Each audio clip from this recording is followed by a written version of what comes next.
tout le monde sait que léegi actuellement affaire bi dañ ci laxas politique. dañ leen gëmoon au premier vague bi gëmoon nañ leen mais deuxième troisième bi ñuy bëgg a defar tam kenn gëmu leen. biñ ko tegee 2 ou 3 jours mu annoncé ay cas yoo xam ne kenn xamul fu mu jógee xanaa moom moo ko créé. mais bon il va faire du n'importe quoi et après il va regretter et yàq àddunaam ci merci quoi. bàyyi fa ay gars yoo xam ne depuis 1960 ils sont là-bas. xamuñ sax lu ñuy wax. Moustapha Niasse.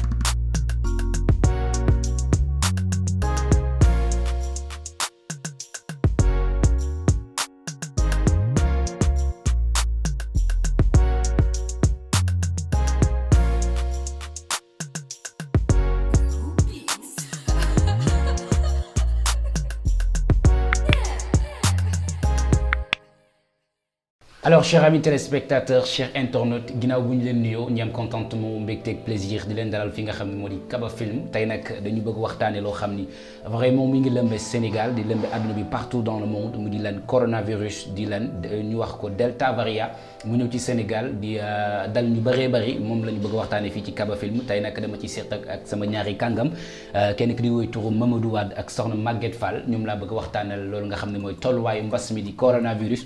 waaye mbokk itam damay safoo di nuyu ñi nga xam ne ñu ngi bàyyi xel ci bitim réew partout dans le Sénégal itam raison yëpp ñu ngi fay egg di leen béggee bu baax a baax di leen nuyu ci seen ba mag bi nga xam ni Sénégal moo ko tax a jug muy Kaba Film bala may sori damay daal di commencer rek jox ki nga xam ne mooy kàddu gi Mamadou Wade di ko nuyu bu baax a baax moom maa ngi lay siyaar. maa ngi lay fay bu baax a baax di nuyu mbokk internet yi. di leen wax dal leen jàmm ci seen Kaba Film. dal leen jàmm jaajëf. alors Momo ñi nga am ci yow contentement damay gëstu rek daal di jox soxna Maguette di la béggee di la siyaar di la bàyyi ki mbokki internet yu Kaba Film. Bachir fay naa la. di nuyu rek suñu mbokk internet yi ñuy suivre partout dans le monde. et particulièrement le Sénégal. di am mbégte kontaan saa su ne di jënd ak yéen si Kaba Film merci beaucoup. sa sañse baax na. merci beaucoup. alors chers amis téléspectateurs internautes ba itam ni ma ko waxee dañuy daal di continuer jëm ci li nga xam ne mooy tolluwaay feebar bi tey mu yemook lundi 26 juillet 2021 tey nag. li nga xam ne ministre de la santé def na ay tests lu toll ci 2682 tests réalisés 618 sont revenus positifs nag taux de positivité bi mi ngi toll ci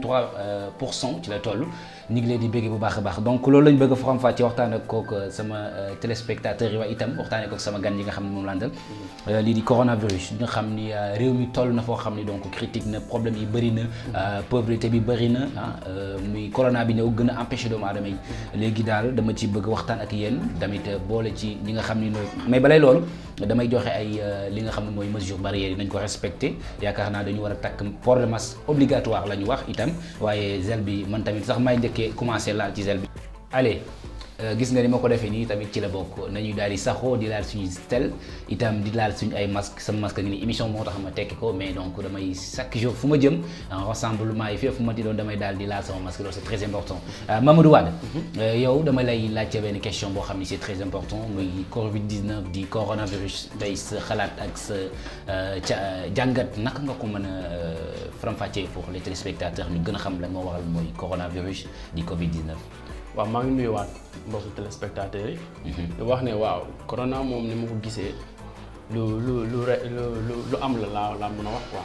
mais au fait niñ koy promouvoir ci Sénégal laa mën a wax ne man je suis pas d'accord wala gisuma ne am na. parce que au fait dañoo ne ni muy propagé woo ci monde entier bi. si Sénégal bi nga xam ne nañ plus de mën naa ne 15 millions d'habitants lañ léegi. léegi fii les sànq yaa ngi wax ne ñu ngi si ay plus de 600 cas. 618 cas. xam nga loolu noonu si pays bu toll nii ak ni muy propagé bu fekkee loolu am na ko ñun ñëpp sànku nañ. waaw man daal mun naa joxe sama point de vue daal personnel laa mun a wax ne. corona ni ñu koy waxee daal man waxuma ne amul nag. waxuma ne amul mais. ni ñu ko waxee ne noonu la ñu joxee kaay. laa moom d'accord. yow daal da nga gëm ne virus bi ni ko gars yi di càmbaree ni cas yi yokku na daal sa ngëm-ngëm des na egg foofu. sama ngëm-ngëm des na egg foofu noonu ci dëkk bu ndawee ni Sénégal mun naa ko waxee noonu. dëkk bu ndawee ni Sénégal. ci ni ñu koy waxee dem ñu ngi am ay 700 cas te ñu ngi si ay 600 cas. xam nga ci dëkk bu mel nii bu fekkee ne corona ni ñu koy waxee noonu ni ñuy waxee noonu lay lawee noonu la amee. donc kon xanaa kon ñun ñëpp moom dañu sànku kon. waaw sa njàngat daal ci loolu nga ko jëmale. ci loolu laa ko jëmale waaw kay. ay ci soxna Maguette maa ngi lay nuyuwaat di la bàyyi ak mbokki téléspectateurs yi tey ponk bi leen rek la muy tolluwaayu mbas mi tey ministre de la santé def na communiqué def ni 2682 tests la ñu def 618 sont revenus positifs man dama lay laaj 618 cas nouveaux cas nga xam ne loolu la ñu wax ni long du 26 juillet 2021 mbas mi ba mu duggee ci réew mi ba léegi nga xam ni mu ngi lëmbee ñi ciy faatu bëri na waaye itam ni mu gàllankoor bëri na laal économique bu Sénégal laal ñu bëree bëri liggéey bi yàqu yow tey sa njàngat boo ma doon wax coronavirus tey lan ngay jàngat ci biir Covid 19. Bachir maa ngi lay fay une deuxième fois. man li ma gis. ak la ma jàngat ci corona bi mooy. yàq-yàqam bëri na. li mu comment dire encore bunt yu mu tëjit bëri na. parce que boo xoolee tey chef d'entreprise yu bëri. dañuy profité li nga xam te ne mooy situation boobu. pour mën a wàññi licencier seen ay employés. mbaa ñu wàññi seen salaire yoo xam te ne joxaguñ leen ko. tu vois donc ay bunt yoo xamante ne bëri na yu si nit yi di jaaree ngir fàggalgal si ngir.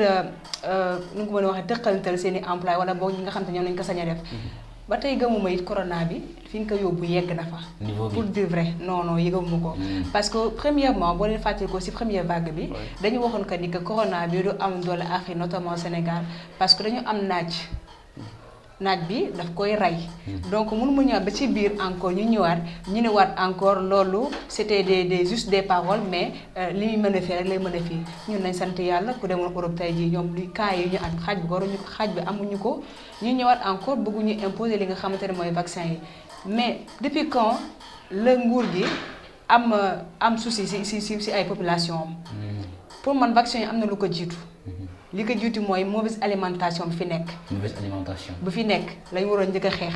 siwur bi ñaata at mu génn ñaata nit lay rey est-ce que mës nañ si naan ndox yu bon yi di taa si mbedd yi est-ce que mës nañ si wax waxuñu si wala bu ñu ci waxee ampleur bu ñu may coronavirus bi yeggul foofu noonu si musique si taataa ndox yooyu si lay yooyu di jógee di màtte xale yi bañ si feebar bañ si jëlee seen ay bakkan sax donc man je pense que loolu c'est pas du tout intéressant quoi malgré que nag. masque yi moom lu baax la ku si mel ni man suis allergique en même temps pollution bi mën nga takk say masque et tout en dehors de coronavirus sax mën nga ko takk mais li ñu bëgg a gëmloo man moom laa mënut a gëm parce que on nous a assez menti pour dire maintenant que loolu am na. da nga jàpp ni stratégie de politique la quoi. bien oui loolu laa gis te loolu moo am même au niveau international tout le monde sait que léegi actuellement affaire bi dañ ci laxas politique. dañ leen gëmoon au premier vague bi gëmoon nañ leen mais deuxième troisième bi ñuy bëgg a defar tam kenn gëmu leen donc man je préfère nañu bàyyi population ñu liggéey ku ci nekk def say mesures de barrière yore say gel ak say masque juste pour ne pas contaminer comme ñoom ni ñu koy waxee man daal loolu laa gis franchement parler. alors chers amis téléspectateurs chers internautes ñi safo itam di leen fàttali yéen a ngi ci Kaba Film di scène bi nga xam ni mooy soxal Sénégal yi ci lépp loo xam ne rek tolluwaay réew mi dañ koy toog di ko waxtaanee fii ci kër gu mag gi macha allah waaye mbokki téléspectateurs yi dama leen bëgg a laaj parce que donc Sénégal yi tax ñu am njàqare ci ñàkk gëm coronavirus dañu gis président de la République son excellence Macky Sall def na fi tournée économique dem ci ay dëkk yu bëri parce que wër na Sénégal gépp donc mbooloo mu bëree ko doon tertu loolu tey ak tey fi corona bi toll noo ko gisee en tant que jeune en tant que leader. En tout cas moi je dirais pas tournée économique. Si su ma doon employer un mot exact je dirais tournée politique. Parce que actuellement comment ça se fait que le président de la République moom mu ne mbas maa ngi fi il quitte le Sénégal chaque ay semaine ou bien chaque jour laa ko waxee mu quitte Sénégal di dem ay caisse wala dem ay fin de regrouper 1000 combien de personnes ay nit ñu dul jeex ba pare au fur et à mesure après il revient bi ñu ko tegee 2 jours 3 jours mu annoncé ay cas yoo xam ne kenn xamul fu mu jógee xanaa moom moo ko créé léegi man daal mënu ma wax ne tournée économique la parce que bu newoon tournée économique dina xaar ba nga xam ne population bi ñu ngi ci stabilité. ñun amuñu comment dirais-je qu'on a la ko mën a waxee suñu pays développé wul sax comme il le prétend dire en émergence on n'est même pas en voie d'émergence donc mënaguñu wax émergence donc politique la ci stratégie la nekk man noonu laa mën a jàpp ci stratégie la nekk parce que mënul teg politique mënul teg tournée ba pare ba teg ci ay 2 ou 3 jours ma dañuy commencer def ay communiqué après moom mu gën a indirectement il l'a dit waxu ko directement mais moom bu sañoon comme noonu laa ko mën a waxee sénégalais benn sénégalais du dem tabaski ji donc ñun nañu xaar après tabaski bi lan la ñu réserver lan la réserver ses opposants ses principaux opposants donc man je dirais pas tournée économique mais je dirais tournée politique. Oui. kon da nga yaakaar ni président de la République Macky Sall dafa bëgg a gàllankoor ñi nga xam ne ñooy ay way kujjeem ñi nga xam ne moom lay ay plan de politique la teg pour xañ leen li nga xam ne mooy seen campagne. man daal yaakaar naa toute jeune. ou bien toute personne. boo xam ne am nga conscience. te nga xool les mois précédents ak Macky Sall li muy waaj di def. nga xam ne kii nii waajul kese faagaagal opposants yi mais dafay waaj di faagaagal les Sénégalais. les Sénégalais de manière générale. de manière générale tegal foofu sa baaraam ma dem ci Soxna Maguette donc Soxna Maguette dama la bëgg poser benn question boo xam ne donc j'espère que di nga ci mën a répondre depuis coronavirus bi mu duggee ci Sénégal.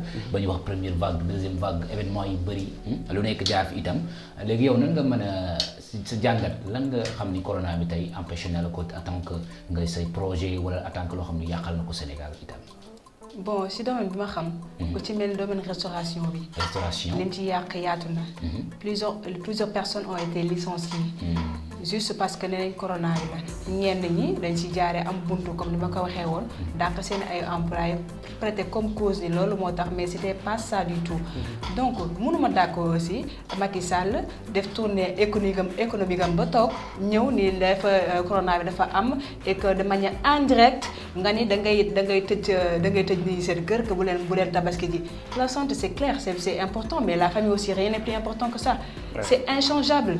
Tu vois donc man loolu laa gis loo xamante ne daal neexuma ci communiqué bi mu def d'autant plus en tant que chef d'État waruloo toogee na wax noonu say njaboot ñun ñëpp moo ñu njaboote ñu nangu ko ñu bëgg ko yëpp moo ñu njaboote mais dafa war a xoolaat communication bu baax ak xam ñi muy waxal ñan la yaa ngi dégg man mënuma concevoir loolu pour dire vrai.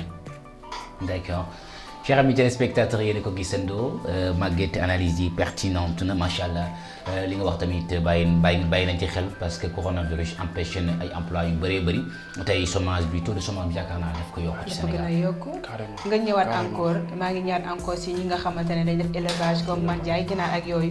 mais ñun bu restaurant yi ubbiwul hôtel yi ubbiwuñu xew-xew yi amul fu ñuy jaayee loolu day yokk li nga xamante ne ni mooy pauvreté bi déjà on n'est pas riche. La richesse est passée de côté ñoom métier bi ñuy dund yépp yëguñu ko et en tant que koo xamante ne amoon nga vie bu précédent bu yàgg bu métti woon waroon na xam lan la ci ñàkk di def ci nit lan la war a faj sa soxla sa jot fajuloo ko na la def ci nit donc moom il est mieux placé pour nous comprendre que les autres même donc na xoolaat bu baax ni muy doxalee ak ay population. Voilà quoi émergence bi ñuy wax ma tamit gisuma ko franchement parler c'est trop dire Sénégal émergence mais depuis quand jusqu'à quand gisuma si benn émergence bi njëkk pour man mooy ndox bi fu ñuy nekk taataa ndox yi dañ ko dindi ba pare balaa ñuy wax leneen. environnement bi voilà. évident.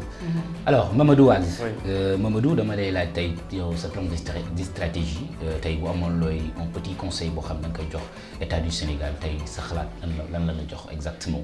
ci mbirum coronavirus. man daal au fait j'aurais aimé que Sénégalais arrêtent di jàpp seen bopp les baadoolo la. ñun ñooy buur yi. D'accord. par exemple Macky Sall. il était jeune comme nous. léegi comme ça ñun bu ñu defee groupe. dañu désigner une seule personne.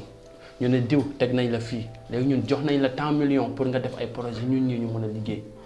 le gouvernement ñun noonu lañ leen defal dañ leen jox suñu xaalis ñun. dañ leen jox suñu xaalis pour ñu créer des emplois. pour ñu fexe ba population bi am une bonne alimentation comme kii ni mu koy waxee. xam nga ñun loolu lañ soxla seen stratégie bi ma leen di jox mooy il faut que ñuy déglu population il faut que ñuy déglu surtout les jeunes nous on a compris. ñun comprendre nañ quel est le fond problème des choses ñun comprendre nañ mais ñoom du ñu jox gëdd ils préfèrent bàyyi fa ay gars yoo xam ne depuis 1960 ils sont là-bas xamuñ sax lu ñuy wax. Moustapha Niasse. mi ngi assemblée ba léegi alors qu'il y a des jeunes yoo xamante ne. des jeunes yoo xam ne sont plus cadrés que lui ambitieux avec une bonne détermination. mais ku si nekk boo lekkee ba sa lekk kaa jeex da nga war dem toog bàyyi say doom ñu ñëw parce que looloo tardé réew mi il faut le dire aussi bras droit ak yow laa xam mën naa xam loolu lañ war a bàyyi. bras long voilà bras long loolu dañ ko fi war a dakkal parce que jeunes yi que ñu jàng ou ñu ñàkk a jàng y a des jeunes yoo xamante ne c'est des personnes pertinentes ñu gëm lu ñuy def te boo leen moyontee benn coup de pouce bu gën a ndaw rek ñu wan la seen bopp mais nit ki boo ko wanul na lay wóole boppam mais du wóolu boppam boo gisee jeunes yi di génn dem extérieur du jour au lendemain parce que dañ jàpp ni fële lañ gën a gis seen bopp que Sénégal alors que fii on a toutes les richesses pour être riche bu dee mbay maa ngi fi bu dee élevage baa ngi fi bu dee li fi war a nekk daal bëri na. pour yow kon manque d'appui la quoi. manque d'appui moo fi am. et de considération aussi et de considération. voilà mais considération bi maa ngi jégalu ci ñi may déglu mais considération bi suñu njiit yi ñooñu koy considéré wul balaa kenn dañuy considéré bu fekkee ne ñoxoon njaay bu jot nga jóg dem extérieur ñoxoon njaay bu jot nga dem déglu waa extérieur mais da nga war a déglu sa bay si sa woyu tànk ko fekk. bay si sa wewu tànk déglu ñi nga xamante ne ñoom ñoo la faloon wóolu la bàyyi la fi ba heure bii kenn newul kenn bu mu liggéey moom li koy fi deseel bëri na bëriwul mais na prouver liggéey li muy liggéey wan yoon bi mu leer keneen bu ñëwee dafa naka noonu mais li mu def nii pour corona bi dañ koy nangam moi je pense que c'est pour juste caler ces soi-disant ay wujjam. ils l'ont fait de telle sorte que nous les Sénégalais. on va subir les conséquences. dañuy soxla si ñoom à chaque instant. effectivement et ça c'est politique boo xam ne c'est dafa yàgg. il faut que loolu ñu changer. kaa tey boo amoon tey xëy di liggéey dootoo dépendre si man. dootuñ si tous les jeunes ñu amoon xëy di liggéey di wàcc kon kenn du am problème di taxaw di lijjante état.